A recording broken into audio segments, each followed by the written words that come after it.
ولله الأسماء الحسنى. الفاتحة على ما نوى شيخنا شيخ الزكي أحد المعروف محمد بن سالم الحكيم شيخ أبو بكر بن سالم وإلى حضرة النبي سيدنا محمد وآله وأصحابه الكرام. الفاتحة. أعوذ بالله من الشيطان الرجيم. بسم الله الرحمن الرحيم. الحمد لله رب العالمين الرحمن الرحيم مالك يوم الدين. إياك نعبد وإياك نستعين اهدنا الصراط المستقيم صراط الذين أنعمت عليهم غير المغضوب عليهم ولا الضالين.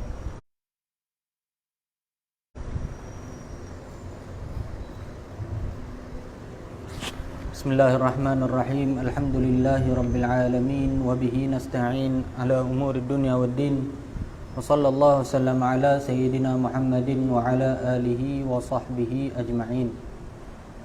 Alhamdulillah, bersyukur kita kepada Allah Subhanahu wa taala dengan qudrah dan iradahnya dapat kita berjumpa pada petang ini dalam pengajian kita kitab Penawar Bagi Hati.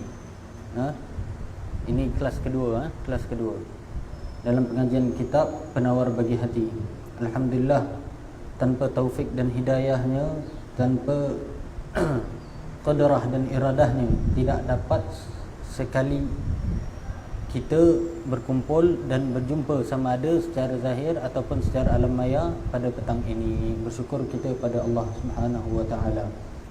Kita sambung. Kita ulang balik berkenaan dengan kitab Penawar Bagi Hati ini. Penawar Bagi Hati ini. Ini adalah sebuah kitab tasawuf, pelajaran tasawuf. Habib ini.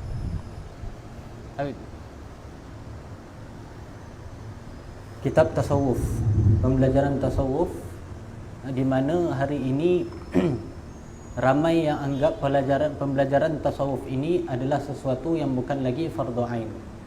Hanya yang dinamakan fardu ain itu tertakluk kepada hanya tauhid dan fiqh syariat.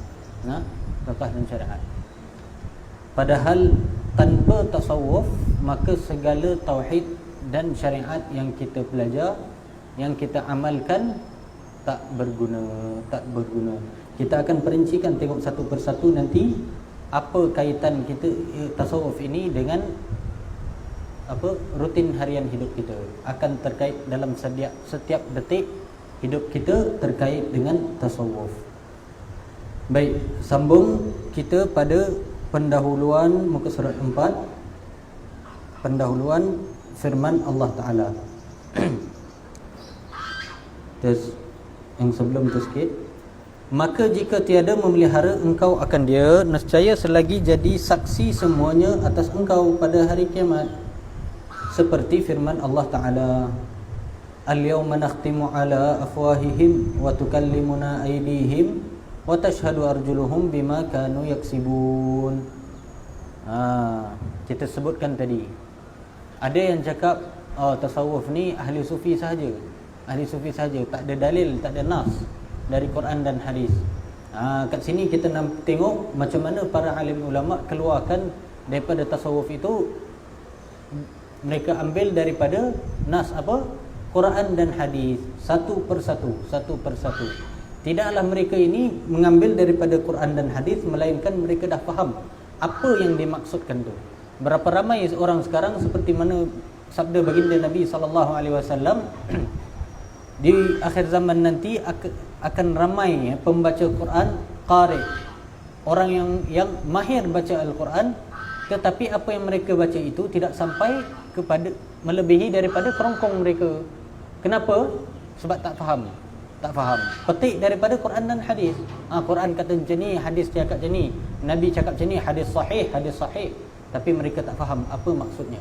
Apa maksud sebenar, apa tafsiran sebenar. Hanya mengikuti hawa nafsu. Apa yang sesuai dengan hawa nafsu mereka ambil, apa yang tak sesuai dengan hawa nafsu mereka tolak. Maka dengan itu keluarlah segala hukum bid'ah. Itu mensesatkan orang ini, mengkafirkan orang itu. Na'udzubillah min zalik. Kita tengok sini. Allah berfirman, Al-yawma nakhtimu ala afwahihim wa tukallimuna aydihim wa tashhadu arjuluhum bima kanu yaksibun. Artinya pada hari kiamat mencap oleh Allah Ta'ala atas segala mulut mereka itu. Artinya menegah ia akan dia daripada bercakap, berkata-kata akan Allah Ta'ala oleh segala tangan mereka itu, dan menyaksikan oleh segala kaki mereka itu dengan barang yang ada mereka itu mengusaha akan dia di dalam dunia. Subhanallah. Kan kita kata awal mula bab awal kitab ini membicarakan tentang maksiat 7 anggota badan. Maksiat 7 anggota badan. Memang yang dinamakan ilmu tauhid, ilmu fiqh, ilmu syariah, ilmu tasawuf itu tak ada silibusnya yang Nabi buat. Nabi buat. Kenapa? Nabi ini adalah sebaik-baik guru dan sesempurna makhluk. Makhluk yang paling sempurna. Jadi Nabi mengajarkan kepada sahabat tanpa kitab. Dia boleh menghasilkan, Nabi boleh menghasilkan insan-insan seperti sahabat. Nabi tak perlukan kitab macam ni.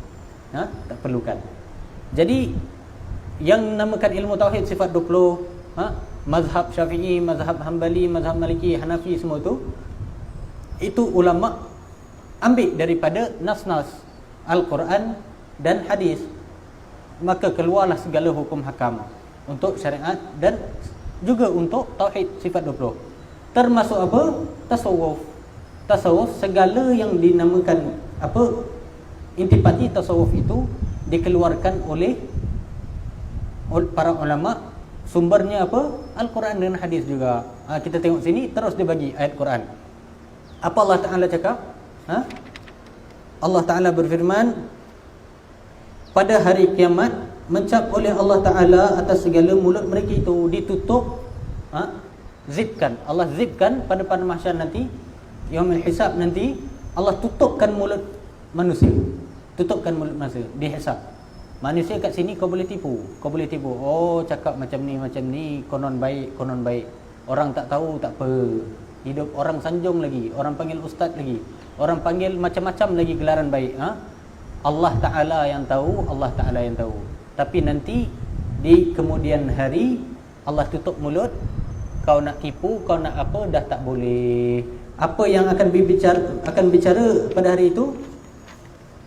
Menegah ia akan dia daripada bercakap, berkata-kata akan Allah Ta'ala oleh segala tangan mereka itu. Apa? Tangan pada hari itu, tangan kau bercakap. Macam mana boleh bercakap? Seperti mana Allah yang menjadikan mulut untuk berkata-kata, Dia juga yang boleh menjadikan tangan untuk berkata-kata. Dia juga yang boleh menjadikan kaki untuk berbicara. Pada hari itu kau dah tak boleh nak sorok. Segala maksiat kau yang kau sorok-sorok buat, orang tak nampak, kau sorok-sorok tampil depan orang dengan bukan main baik. Bukan main baik. Time tu Allah tunjukkan semuanya. Solat konon, solat semua sempurna. Tapi maksiatnya tetap buat. Pada hari itu nanti akan terbongkar segalanya. Mana nak tipu, mana nak sorok, tak boleh. Itu pentingnya kita belajar akan ilmu tasawuf. Kita amal dengan zikir ni, amal dengan solat ni, bangun malamnya, puasa sunatnya, dengan suluknya, dengan zikirnya, dengan ratibnya, dengan belajar ilmunya, macam-macam. Tapi kalau ini kau tak lepas, tak ada guna. Macam kita cakap kita sebutkan hari itu, seperti air yang kotor, cawan yang kotor. Kau macam mana kau letak pun, macam mana kau letak, contohnya cawan yang kena kulit babi. Kenapa? Kena sertu. Kita sebut kulit babi, kita tak sebut khinzir. Guru kita selalu sebut, apasal kau nak bagi special treatment pula untuk makhluk haiwan tu? Lain semua kau sebut anjing, kucing, tapi ni kau nak sebut bagi dia nama Arab, khinzir. Tak apa, sebut babi. Dalam kitab semua sebut apa? Babi juga. Babi ataupun itulah dia. Jadi kalau kena pada cawan, kulit babi ataupun mana-mana bahagian babi, kena buat apa? Sertu. Disertukannya.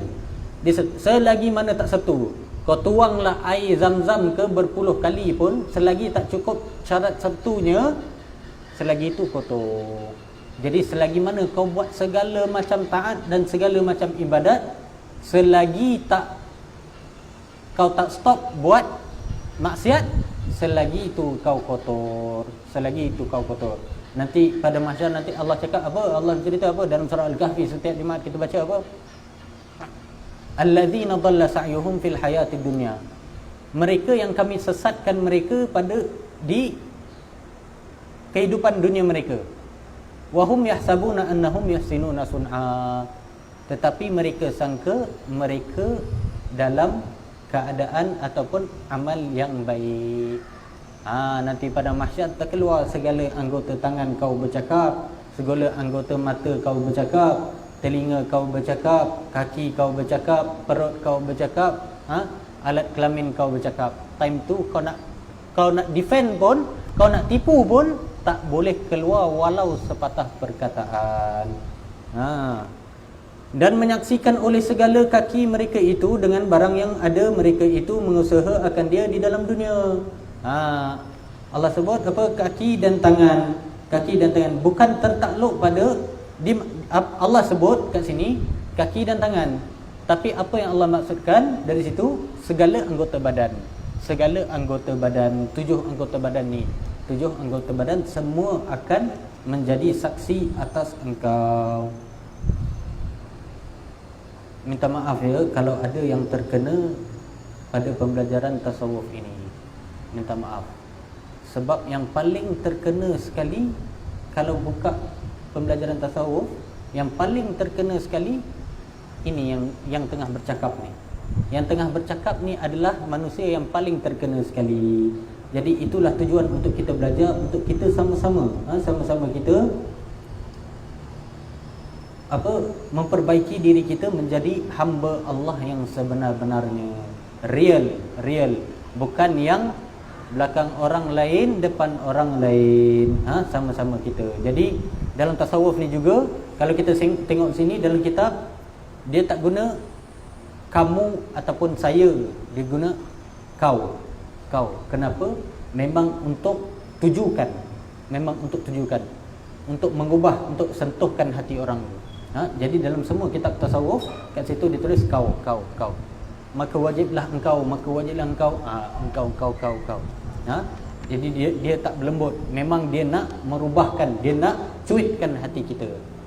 Cuitkan hati kita. Maka tiap-tiap anggota bertutur ia dengan kejahatan yang keluar daripadanya.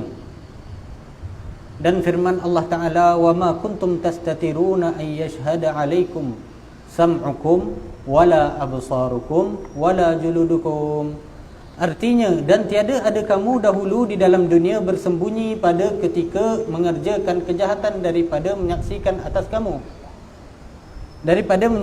atas kamu oleh segala telinga kamu dan segala mata kamu dan segala kulit kamu, dan tiada dapat bersembunyi daripada sekalian saksi yang tersebut melainkan dengan meninggalkan segala kejahatan itu sama sekali. Subhanallah. Subhanallah. Dan tiada ada kamu dahulu di dalam dunia bersembunyi pada ketika mengerjakan kejahatan daripada menyaksikan atas kamu oleh segala telinga kamu dan segala mata kamu dan segala kulit kamu, dan tiada dapat bersembunyi daripada sekalian saksi yang tersebut melainkan dengan meninggalkan segala kejahatan itu sama sekali. Segala maksiat, segala tindak tanduk yang kita buat, segala perilaku yang kita buat, takkan kita dapat sorok daripada anggota badan kita sendiri. Takkan kita dapat sorok daripada anggota badan sendiri. Sebab apa? Setiap gerak kita mesti daripada anggota badan. Kalau orang tak boleh gerak, orang paralyzed, orang lumpuh, dia duduk macam tu.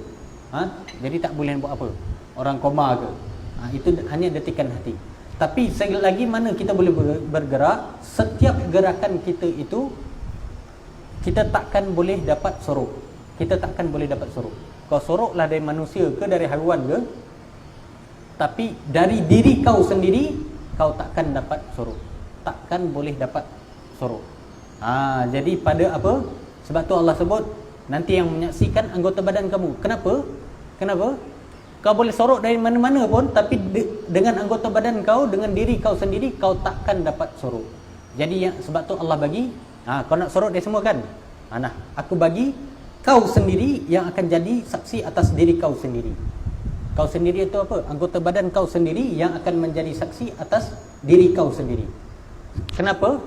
Allah ni yang paling adil, yang paling bijaksana menjatuhkan hukum. Jadi kalau dia nak jatuhkan hukum, okey, aku tak nak cakap apa, kita tak payah panggil orang nak berbicara lah, nak jatuhkan hukuman. Tengok pada diri kau sendiri yang berbicara, jadi time tu dia tak boleh nak canggah Allah dah, dia tak boleh nak sanggah Allah dah, tak boleh nak sanggah orang lain, tak boleh nak salahkan orang lain pun. Kerana apa? Pada hari itu segala anggota badan kita sendiri yang menjadi saksi atas diri kita sendiri. Semua anak Adam itu berdosa. Sabda baginda Nabi SAW, semua anak Adam itu sentiasa berdosa. Sebaik-baik pendosa adalah mereka yang bertaubat, yang rajin taubat. Jadi di situ disebut apa? Dan tiada dapat bersembunyi daripada sekalian saksi yang tersebut, melainkan dengan meninggalkan segala kejahatan itu sama sekali.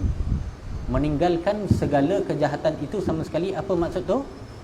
Taubatan nasuha. Baik. Ini adalah tujuan sebenar buku ni. Tujuan buku ni. Kita nak cakap tentang taubat. Kita nak belajar tasawuf ni bukan nak jadi wali tinggi ke, nak jadi apa ke, nak jadi sanjungan orang ke, bukan. Kita nak tahu diri kita hamba yang macam mana sebenar-benar. Hamba paling banyak maksiat dan paling banyak dosa. Jadi untuk kita apa? Untuk kita bertaubat. Kat sini dia cakap apa? Tak boleh sembunyi penyaksian tu pada mahsyar nanti, melainkan kau buat apa? Kau taubat. Sekarang kita nak sebut syarat-syarat taubat. Syarat-syarat taubat. Ada orang dia ingat taubat apa? Solat 2 rakaat sunat taubat. Aku dah bertaubat. Solat sunat 2 rakaat taubat.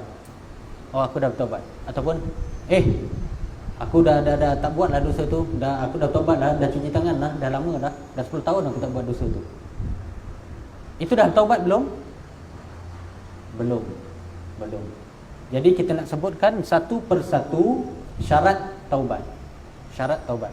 Selagi tak sempurna ini syarat, selagi itu kau belum dapat taubatan nasuha. Formula taubat apa? 3 campur 1 campur 1. 3 campur 1 campur 1. Yang pertama syarat taubat apa? Mesti menyesal. Mesti menyesal. Baik. Macam mana pula nak menyesal kalau kau tak tahu apa itu maksiat? Macam mana kau nak menyesal kalau kau tak tahu apa itu maksiat? Apa itu maksiat mata? Apa itu maksiat telinga? Apa itu maksiat mulut? Apa itu maksiat tangan? Apa itu maksiat perut? Apa itu maksiat kaki? Apa itu maksiat alat kelamin? Apa itu maksiat hati? Kalau kau tak tahu, itu yang kita sangka dah baik, sangka diri dah baik, padahal berjela-jela. Jadi dalam syarat taubat ni, sebelum kau nak amal taubat ni, kau kena tahu dulu apa maksiat kau. Nak tahu, inilah yang kita belajar. Dah belajar, baru kau boleh masuk mula taubat. Baru kau boleh masuk mula taubat. Jadi bagi orang yang tak belajar ni, sembang tinggi-tinggi, tauhid tinggi-tinggi semua. apa fiqh, boleh bahas hukum ni, bahas hukum tu. Tapi macam mana kau nak cakap kau dah taubat, kau dah suci, kalau kau tak belajar ni, kau tak tahu maksiat-maksiat diri kau sendiri. Jadi kita nak ulang, sebelum kau nak taubat, kau kena tahu dulu apa itu maksiat. Dan taubat, selagi mana orang tak taubat pula dari segala maksiat, selagi itu dia belum menuju pada Allah Ta'ala. Sebab tu kata-kata alim ulama apa? Awal tariqah taubah. Awal tarikat taubat. Permulaannya menuju Allah adalah dengan taubat. Tak kisah kau diberi ilmu apa sekalipun, selagi mana kau tak taubat akan dosa-dosa kau, takut segala nikmat yang Allah bagi, segala kelebihan yang Allah bagi adalah istidraj. Na'udzubillah min zalik. Jadi syarat taubat itu ada 5. 3 campur 1. Yang pertama menyesal. Wajib kita dah tahu akan maksiat kita, menyesal. Yang namanya maksiat anggota badan ni bukan mencuri, bukan merompak sahaja, bukan membunuh, bukan minum arak, bukan berzina, bukan apa-apalah yang kita sangkakan besar-besar. Kita akan tengok ada maksiat yang kecil tapi lebih dahsyat daripada dosa zina. Maksiat apa? Maksiat mengumpat. Maksiat mengumpat nanti kita akan tengok. Orang yang mengumpat ni lebih teruk daripada apa? 70 zina. Bukan nak kata zina tu kecil, zina tu sangat-sangat besar, tapi dosa implikasi nanti kita akan tengok. Ramai yang dianggap remeh-temeh, tapi nanti pada hari akhirat, ya Allah, ini rupanya dosa aku, subhanallah. Na'udzubillah. Ada yang kita anggap bukan dosa sekalipun, ada yang orang anggap bukan dosa sekalipun, lazat apa mengamalkannya, tapi rupanya maksiat. Itu yang Allah sebutkan tadi, apa yang kita cakap tadi, alladzina dhalla sa'yuhum fil hayatid dunya wa hum yahsabuna annahum yuhsinuna sun'a. Mereka sangka mereka itu dalam keadaan baik-baik sahaja, segala amal mereka baik sahaja. Subhanallah, hari kiamat nanti Allah, lantaran inilah wali-wali hatta para nabi, para sahabat pun sekali, sampai mereka meninggal dunia, mereka takut akan istidraj. Takut nanti kat sana terbalik pula segala ahwal kita. Konon baik kat sini, kat sana nanti na'udzubillah terpusing. Kau manusia yang paling jahat sekali. Na'udzubillah. Itu menyesal. Aku menyesal aku buat dosa tu. Aku menyesal aku buat dosa tu. Ya Allah, aku menyesal aku buat dosa tu. Dosa apa saja. Macam mana nak list dosa tu? Kita akan belajar ni lah. Nanti satu persatu kita akan go through. Aku menyesal. Yang kedua pula syarat taubat apa? Dah kita menyesal, mesti kita apa? Tak nak mengulangi lagi maksiat itu. Ya Allah, aku menyesal. Sekejap lepas tu terus buat dosa. Boleh, tapi menyesal dan kita kena yakin, ya Allah, aku tak nak buat lagi dah. Ya Allah, aku tak nak buat lagi dah. Ya Allah, aku tak nak buat lagi dah. Mesti wajib kita menyesal. Kemudian apa yang kedua tadi? Tak nak buat lagi. Kena cakap, ya Allah, aku tak nak buat lagi dosa sekian-sekian. Aku tak nak buat lagi dosa sekian-sekian. Ya Allah, aku tak nak lagi tengok benda yang bukan-bukan. Ya Allah, ya Allah, aku tak nak lagi sorok dosa aku, sorok amal jelik aku ketika mana manusia tak lihat, tetapi engkau melihat. Ya Allah, aku lebih malukan akan mata manusia daripada penglihatan kau. Ya Allah, aku tak nak buat ni, aku menyesal buat sekian dan aku tak nak buat lagi. Ya Allah, kena wajib. Dan wajib kita sebut satu persatu dosa kita. Sejak bila? Sejak akil baligh. Kena wajib ingat wajib ingat segala dosa-dosa kita sejak akil baligh. Wajib. nanti di padang mahsyar, mahkamah Rabbul Jalil, mahkamah Allah Subhanahu Wa Taala, dia macam sinilah, macam kat sini. Guru kita Syekh Abu Zaki selalu sebut, bagi perumpamaan. Contoh kat sini kita buat kesalahan 70 kesalahan. 70 kesalahan, kita masuk mahkamah. Masuk mahkamah yang mana?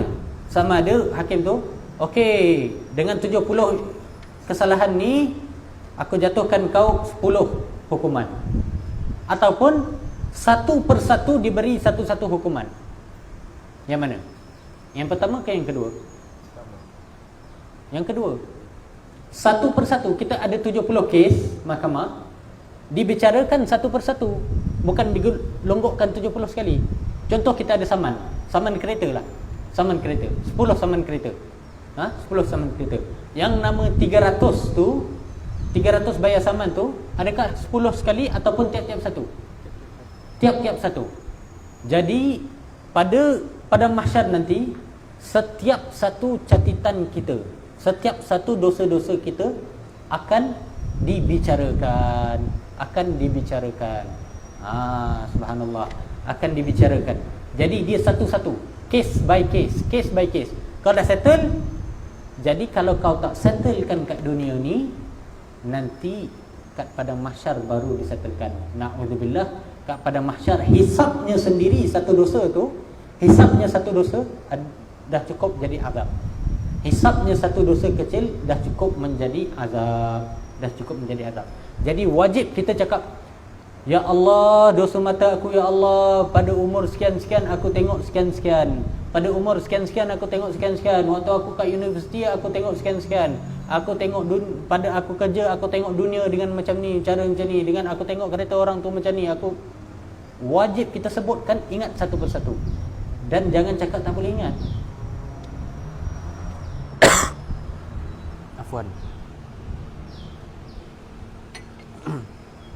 Jangan cakap tak boleh ingat.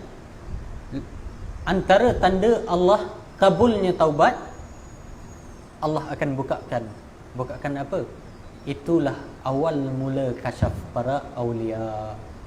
Awal mula kasyaf para wali-wali, Allah kasyaf, Allah bukakan hijab antara dorang dengan dosa dorang. Kabulnya taubat kita, Allah akan buka, kita akan nampak, kita akan teringat balik satu persatu dosa kita. Jadi taubat sampai clear. Bila nak clearnya, takkan kau tahu sampai kau husnul khatimah. Amin. Semoga Allah mengurniakan kita yang dengan berkat kitab ini, muallif kitab ini dan guru-guru kita, Allah beri kita husnul khatimah. Jadi wajib kita case by case sejak akil balik. Sejak akil balik kita mention. Jadi tadi yang pertama apa? Menyesal. Yang kedua tadi, tak nak ulang lagi. Yang ketiga apa? Wajib kita benci akan maksiat itu, akan perilaku itu. Berapa ramai orang dah tua-tua, oi pak cik kau ni, kau jangan cakap lah, punya terror. Celah gigi dia pun kau tak boleh. Pak cik kau ni, mak kau ni, kau jangan tak payah cerita lah, kau setakat macam ni. Mak kau ni dulu dengan short skirt, dengan rambut, segala macam tayang. Itu apa? Walaupun kau dah atas wheelchair pun tak boleh buat maksiat. Tapi nanti apa jadi? Ketika sakaratul maut kau, akan datang 7 gelombang syaitan. 7 gelombang syaitan dihantar oleh iblis. Pada setiap gelombang ada 70,000 syaitan. Untuk apa? Menyihirkan kau, sihirkan kau. Dalam kau tengah nazak-nazak tu, tiba-tiba kau bangun, alamak, aku sihat lagi lah, aku muda lagi. Dia akan kembali balik pada maksiat yang kau belum benci lagi, yang kau dah tak buat, tapi kau belum benci lagi. Kau masih suka. Kalau aku muda ni, kau tengok awet tu, kalau aku muda ni, pantang pakcik dulu kalau macam ni. Jadi nanti sakaratul maut datang 7 gelombang syaitan, Setiap gelombang 70,000. Jadi 490,000 syaitan datang, sihirkan kau. Time tu kembali balik pada zaman kau dulu. Time tu baru kau, kalau kau tak bencikan maksiat tu, kau akan seronok. Seronok buatnya, time tu disentak nyawa kau, mati dalam su'ul khatimah, tak boleh mengucap. Tak boleh mengucap. Jadi wajib kita benci akan maksiat itu. Wajib kita tanam kebencian atas maksiat itu. Jadi yang pertama tadi menyesal, yang kedua tadi tak nak ulang, yang ketiga tadi benci akan maksiat itu. Itu tiga syarat dosa apa antara kita dengan Tuhan. Kita dengan Tuhan. Yang tambah satu tu apa? Dosa berhutang. Hutang apa? Hutang dengan Tuhan. Hutang dengan Tuhan. Hutang dengan Tuhan. Hutang dengan Tuhan ni macam mana? Solat kau dulu macam mana? Kau dah balik umur 15. Lepas tu dengan rangginya, dengan ragatnya, tak solat. Dah bertaubat, konon dah bertaubat, lupa tak qada segala solat kau. Seronok bangun malam buat tahajud, seronok buat solat duha, seronok buat solat witir, seronok buat awabin, seronok buat apa? Solat qabliyah ba'diyah. Seronok, tak pernah miss. Rasa dia punya khusyuk, rasa dia punya lazat pula tu. Bangun malam, solat tahajud, solat segala, solat sunat taubat, solat apa benda pun. Rupa-rupanya apa? Syaitan dan kunci-kuncinya buat apa? Patutlah selama ni aku rasa lazat. Syaitan tak kacau pun aku. Syaitan tengok apa? Biarkan dia buat solat sunat. Biar yang wajib dia belum gantikan tu, nanti dia tak tahu yang mana yang lebih penting baginya. Dia tak tahu yang mana lebih penting baginya. Jadi kita dalam amal, dalam merasa khusyuk, dalam merasa seronok, Allah bagi kelazatan tu pun kau kena hati-hati. Adakah kelazatan itu daripada Allah ataupun daripada syaitan? Berapa ramai yang syaitan dan iblis tengok dia buat taubat, bukan, dia buat amal, syaitan biarkan, tak ganggu langsung, tak boleh bercurah-curah air mata lantaran khusyuknya, menggeletar hatinya. Tapi kenapa? Syaitan langsung tak usik. Biarkan dia. Dia ada solat qada, dia tak tahu. Subhanallah. Rupa-rupanya itulah Allah cakap tadi, mereka sangka mereka buat amal baik di atas dunia, rupanya dah ditipu oleh nafsu. Sebab tu kita belajar ni tasawuf untuk tengok balik, aku ni betul tak betul, aku ni betul tak betul. Sebab tu wali-wali sampai hujung akhir hayat mereka, diorang ni punya takut, khauf diorang dengan Allah. Ya Allah, aku ni betul. Padahal segala macam hijab Allah dah buka, tapi diorang punya takut tu, ya Allah, aku ni betul kata betul, ya Allah, husnul khatimah, ya Allah, ampun ya Allah, masuk syurga ya Allah dengan baginda Nabi SAW. Rintih. Sebab mereka tak tahu mereka ni dalam istidraj ke ataupun dalam nikmat. Macam siapa? Macam guru kita semua, Allah yarham Habib Hussein. Subhanallah. Tak sedikit orang-orang soleh dan awliya yang menyatakan dia itu, Habib Hussein itu seorang wali min awliya illah, wali daripada wali-wali Allah Subhanahu Wa Taala. Tak sedikit. Bila kita sebut seseorang itu wali, jangan kau sangkal orang itu wali. Takkan kau sangkal seorang itu wali. Kalau dia betul-betul wali, Allah terus istihar perang. Jangan kau menidakkan seorang wali pun. Kau menidakkan seorang wali, Allah istihar perang, takkan kau boleh capai husnul khatimah. Jadi jangan sekali-kali kau menidakkan seseorang itu wali walaupun dia ahli maksiat. Yang bukan wali hanya seorang. Yang seorang confirm bukan wali. Siapa? Kau tengok diri depan cermin, yang tu bukan wali. Yang itu bukan wali. Yang lain semua kau jangan menidakkan wali, jangan menidakkan wali. Apatah lagi kalau wali-wali Allah, orang-orang saleh dah beritahu yang si fulan-fulan itu wali Allah. Subhanallah, macam guru kita Allahyarham Habib Hussein. Subhanallah, sampai penghujung hayatnya punya tawaduk, punya takut. Kalau orang cakap ziarah dia ziarah beliau cakap apa, panggil wali Allah, dia wali Allah, marah dia. Kau ingat, ente ingat senang ke nak jawab kalau orang panggil kita wali Allah? Macam mana nak jawab dengan muka nakir nanti? Subhanallah, sampai ke hujung hayat mereka rasa mereka hamba paling berdosa.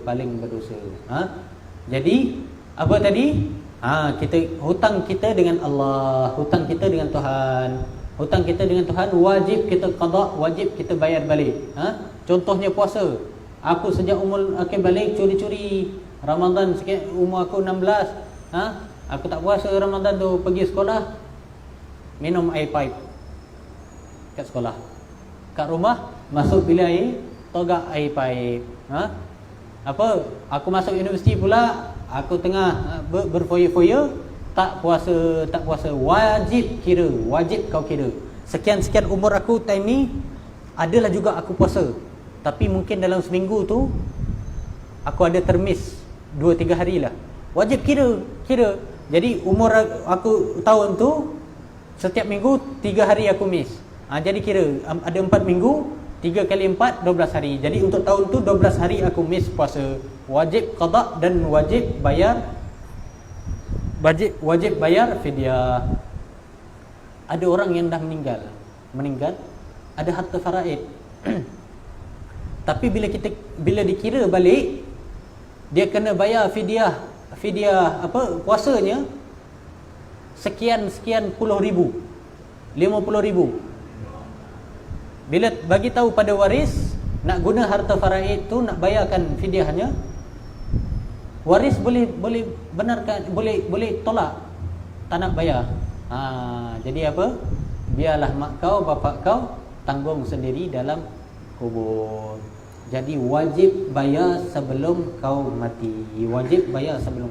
Fidyah. Kena kira. Tak tahu kira, tanya orang yang tahu nak kira. Puasa dengan solat yang utama. Puasa dan solat kita. Zakat, duit zakat. Duit zakat tahun sekian berapa lama dah aku bekerja, tak pernah bayar duit zakat.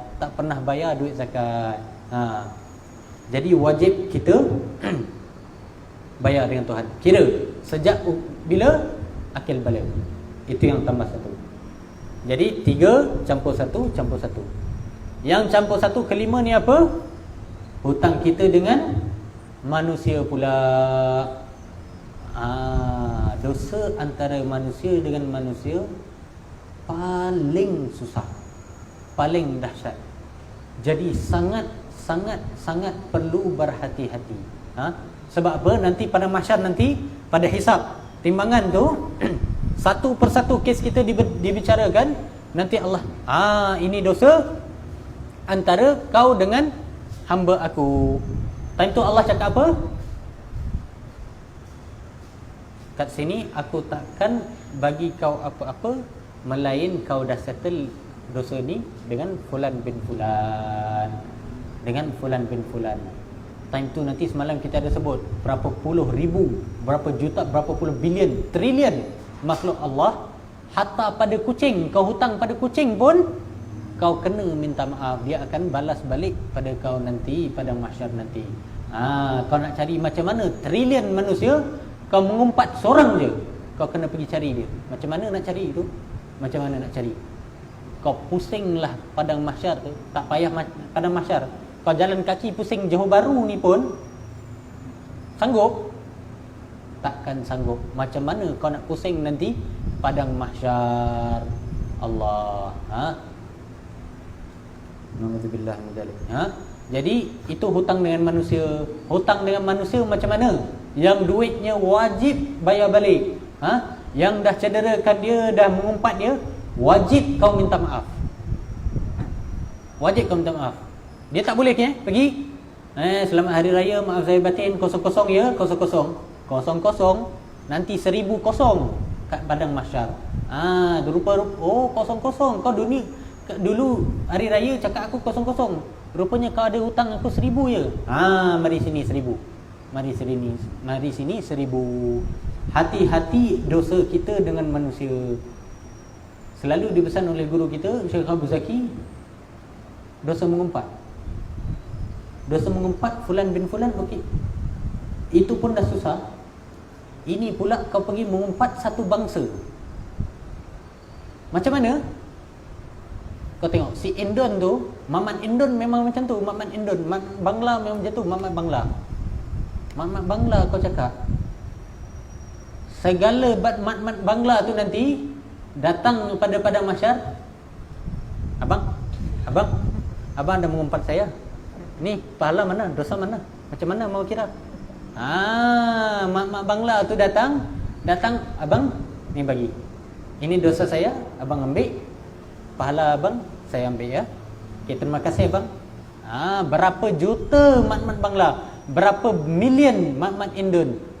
Yang kau cakap Indon. Indon memang macam tu. Indon memang macam tu. Memang macam tu. Sebab pada mahsyar nanti dia memang macam tu dengan kau. Dia tuntut wak haji Indon Pak, pahala ya Pak. Dosa nak ambil. Nanti berapa juta habis muflis. Itu yang Nabi sallallahu alaihi wasallam sabda. Ada golongan orang yang datang pada mizan mereka itu, amalan mereka seperti gunung-gunung. Tapi semuanya satu persatu diambil sampai muflis. Macam mana kau nak minta maaf? Jadi yang kelima ni, hutang kau dengan manusia. Wajib ya, wajib. Pergi minta maaf, aku dah mengumpat macam ni. Bang, minta maaf ke bang, saya dah mengumpat. Abang ni hidung sengit, abang ni macam ni, abang ni macam tu. Kalau ditanya, apa yang kau mengumpatkan aku? Wajib kita bagi tahu. Mengumpat hidung sengit, mengumpat macam ni, mengumpat macam tu. Wajib kita bagi tahu. Kecuali kalau kita rasa ini kalau aku bagi tahu ni lagi padah ni. Jadi pergaduhan. Jadi apa nak buat? Wajib sebelum kau tidur kau doakan. Ingat satu persatu orang yang kau dah zalimi, kau doakan. Doakan apa? Segala kebaikan. Ya Allah, aku dah menzalimi dengan fulan bin fulan ni. Kau ampunkan dosa dia ya Allah, kau sucikan dosa catatan amalan belah kirinya ya Allah. Kau penuhkan buku catatan amalan belah kanannya ya Allah. Kau bagilahnya syurga Firdaus yang paling tinggi. Kau sihatkanlah dia dunia dan akhirat. Dia, isteri dia, suami dia, anak-anak dia, ibu bapa dia. Kau kumpulkan mereka semua dalam syurga Firdaus semua yang paling tinggi ya Allah. Kau bagilah mereka, limpahkanlah rezeki dan kesihatan yang terbaik bagi mereka di dunia dan akhirat. Doa segala kebaikan. Satu persatu yang orang kau dah zalimi. Satu persatu. Kena wajib. Alamak, susahlah nak taubat ni. Susah nak taubat. Satu maksiat dihisap sana pun lebih susah daripada segala kepayahan di atas muka bumi ini. Jadi wajib kau susah sekarang daripada kau susah kemudian. Susah-susah dulu macam mana? Senang-senang kemudian. Kalau kau nak senang-senang jumpa balik Allahyarham Habib Hussein ke dalam syurga nanti. Kau nak senang-senang jumpa lagi Habib Hussein. Kau nak senang-senang jumpa lagi Habib Ali Jaafar. Kau nak senang-senang jumpa siapa? Habib Umar bin Abdul Rahman Al-Attas. Kau nak senang-senang jumpa siapa? Syekh Abdul Qadir Al-Mandili. Kau nak senang-senang jumpa siapa? Guru-guru kau yang telah pergi. Nak senang-senang jumpa siapa? Ibu bapa kau lagi. Nak senang-senang jumpa siapa? Baginda Nabi SAW. Kau susah-susah dulu sekarang. Apa yang susah sangat dengan taubat kau ni? Kalau kau nak ikutkan maksiat yang kau dah buat.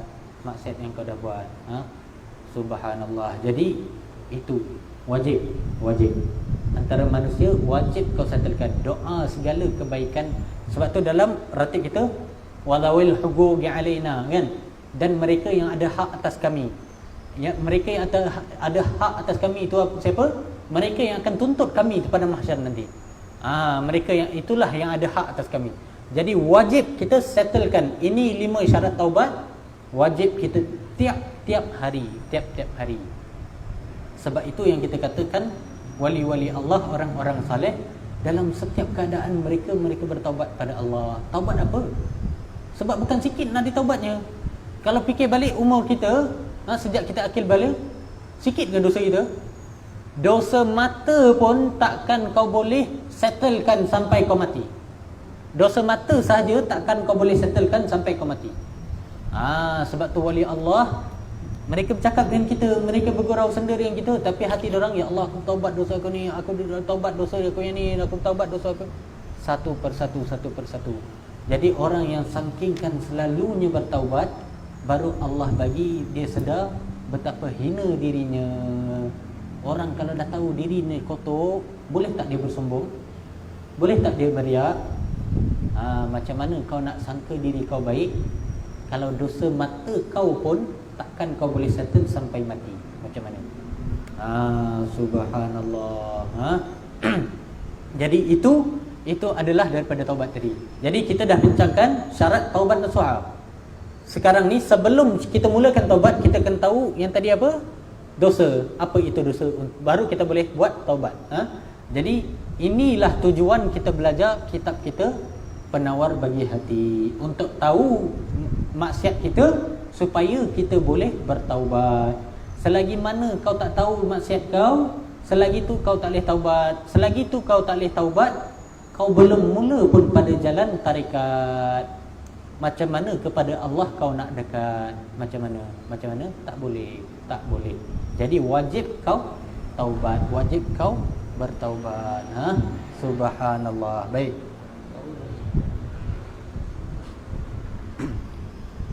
Kerana bahawasanya tiada bercerai semuanya daripada manusia pada tiap-tiap masa dan tiap-tiap tempat, selagi menyebut hamba akan 7 fasal bagi segala anggota yang 7 yang tersebut. Jadi pada setiap bahagian ini dibicarakan mesti berkait dengan taubat, Kita akan masuk pada itu baru pendahuluan. Kita dah masuk, dah habis pendahuluan. Kita mula sikit je pada kitab yang pertama. Kitab yang pertama pada menyatakan segala anggota yang 7. Adapun 7 fasal. 7 fasal. Fasal yang pertama pada menyatakan mata, dimulakan dengan mata dahulu. Wallahu alam bisawab. InsyaAllah ada rezeki, ada jodoh, kita bertemu lagi pada pengajian akan datang minggu depan insyaAllah. Wallahu alam. Minta maaf segala kasar bahasa, segala kesilapan, mohon diampun. Wal afu minkum. Wassalamualaikum warahmatullahi wabarakatuh. Habib, doa khatam. Doa khatam Habib. Habib, doa khatam. Doa khatam. Habib, doa khatam. Berkah. Anak dah buka tadi. Nak. Berkah Habib. Astaghfirullahalazim. Rabbana taqabbal minna innaka antas samiul alim wa tub alaina ya Allah innaka antat tawwabur rahim. Wa khatim bi salihati amalana wa ajalana ya karim da'wahum biha subhanakallahumma wa ta'ala wa akhiru da'wahum alhamdulillahi rabbil alamin. Taqabbalallahu minkum.